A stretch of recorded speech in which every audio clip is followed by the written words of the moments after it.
sisi Allah Subhanahu wa taala. Itulah keuntungan di mana kita dikumpulkan oleh Allah di dalam majelis, di dalam salah satu taman daripada taman surga Allah Subhanahu wa taala. Wa man dakhalahu fid dunya dakhalahu fil akhirah. Siapa masuk di taman surga yang ada di dalam dunia ini, niscaya mereka akan memasukinya nanti di negeri akhirat. Kemudian salawat dan salam semoga selalu kita sampaikan kepada junjungan kita mulia baginda Nabi besar Muhammad sallallahu alaihi wasallam. Begitu pula seluruh keluarga beliau, seluruh zuriat keturunan beliau. Semoga kita termasuk di dalam orang-orang yang mengikuti Nabi Muhammad dan ditetapkan sebagai umat beliau dunia dan akhirat. Amin ya rabbal alamin. Hadirin wal hadirat yang dirahmati Allah Subhanahu wa taala. Saya ini mukaddimah aja. Beliau sudah datang sedikit lagi ya. Sedikit saja menambahkan insyaallah. Hadirin wal hadirat yang dirahmati Allah Subhanahu wa taala. Kita berada di tempat seperti ini minimal kita jauh dari maksiat kepada Allah Subhanahu wa taala. Tidak ada maksiat di tempat seperti ini. Dihimpun pikiran kita, akal kita, basirah kita dihimpun satu. Semua ditujukan kepada Allah. Semua ditujukan kepada baginda Nabi besar Muhammad sallallahu alaihi wasallam. Sebab sakinah yang diturunkan Allah di tempat seperti ini. Sakinah, ketenangan hati, keutuhannya hati, ketenangan hati, ketenangan jiwa, keutuhannya kepada Allah Subhanahu wa taala dihadirkan Allah di tempat-tempat seperti ini.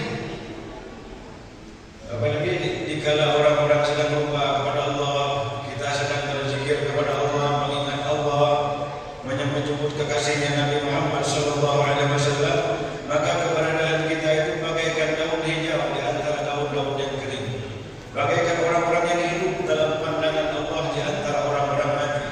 Masalul ladzina yadhkuruna Allah wal ladzina la yadhkuruna kamasalil hayy wal mayyit. Perumpamaan orang-orang yang ada di tempatnya mengingat Allah seperti ini. Dikala mereka berada di kalangan orang-orang yang melupakan Allah Subhanahu wa taala. Sebagaimana perbedaan antara orang hidup dengan orang mati. Nah, kalau kita dalam pandangan Allah selalu hidup, selalu hijau, selalu subur, niscaya ditumpahkan kebaikan di sana. Sebab untuk apa kebaikan diberikan kepada orang-orang mati? Tidak ada fungsi. Nah, di saat kita berada di tempat-tempat seperti ini terus, maka dipandang dalam pandangan Allah, ini orang-orang hidup. Potensialnya, berpotensi orang-orang ini. Pupuk itu diberikan kepada tanaman yang hidup, tanaman yang mati akan dicabut. Tetapi tanaman yang hidup akan diberikan kebaikan oleh Allah Subhanahu wa taala. Itulah salah satu hikmah kenapa kita senang berada di tempat seperti ini. Di antaranya kita dijauhkan dari maksiat, kemudian dijauhkan kita dari yang lalau, dari yang sia-sia. Nabi kita Muhammad sallallahu alaihi wasallam beliau pernah mengatakan, min husni islamil mar'i tarkuhu ma la ya'ni. Merupakan baiknya Islam seseorang, ay kamalul Islam wa tamamul Islam wa istislam fi ahkami. Merupakan dari kesempurnaan Islamnya seseorang, orang itu meninggalkan apa-apa yang tidak ada manfaatnya. Malam ini semua yang manfaat, yang kita sebut manfaat, yang kita baca yang manfaat, yang kita ucapkan yang manfaat, yang kita lakukan yang manfaat. Insya Allah supaya ada di dalam majelis kebaikan ini manfaat semua. Hadirin wal hadirat yang dirahmati Allah Subhanahu wa taala. Hadis Nabi mengatakan bahwa tidak ada kesempurnaan pada Islam seseorang kalau ia penuh dengan sesuatu yang tidak ada manfaatnya. Malam ini kita diajak untuk yang manfaat. Ma yanfa'. Apa yang manfaat? Apa maksud ma yanfa' di sini? Sesuatu yang tidak melalaikanmu dari Allah, sesuatu yang tidak melalaikanmu dari akhirat, sesuatu yang tidak menyebabkan engkau sengsara nanti di negeri akhirat.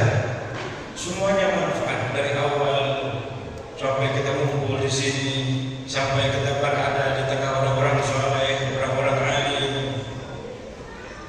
guru kita di sini, Habibana Ustazana Sayyidina Habib Hashim, Masya Allah, beliau orang alim, nisbah ilmunya kepada Nabi Muhammad, nisbah dirinya kepada Nabi Muhammad sallallahu alaihi wasallam. Imam Syafi'i mengatakan salah satu tazil fil akal, ada 3 perkara yang menambah kecerdasan akal. Pertama, mujalasatul ulama, duduk dengan orang-orang alim seperti kita malam ini. Kita tidak lihat faedahnya, mungkin kita belum merasakan manfaatnya, tapi ada saatnya kita lihat dan kita merasakan benar manfaatnya dan menjadi penyesalan orang-orang yang tidak menghadirinya. Kemudian yang kedua, mujalasatus salihin, kumpul dengan orang-orang saleh. Siapa orang saleh yang mengikut Nabi Muhammad sallallahu alaihi wasallam? Kemudian yang ketiga, wa tarkul kalam fi ma la ya'ni, meninggalkan kata-kata yang tidak ada manfaat. Ketiganya malam ini insyaallah kita dapatkan. Ngumpul ulama malam ini insyaallah, ngumpul orang saleh yang malam ini, meninggalkan kata-kata yang tidak ada guna manfaatnya yang malam ini. Terhimpun semuanya di sini. Maka kita cari di dalam dunia ini seseorang yang bila kita melihat dia, cari kawan, bagaimana cari kawan? Bila mana kita melihat itu orang, kita ingat kepada Allah Subhanahu wa taala. Bila mana kita dengar kata-katanya, bertambah ilmu. Bila mana kita lihat kelakuannya, kita ingat negeri akhirat. Insyaallah 3 macam ini ada pada guru kita. Saya tidak mau memuji, saya bahaya pujian ini sebenarnya.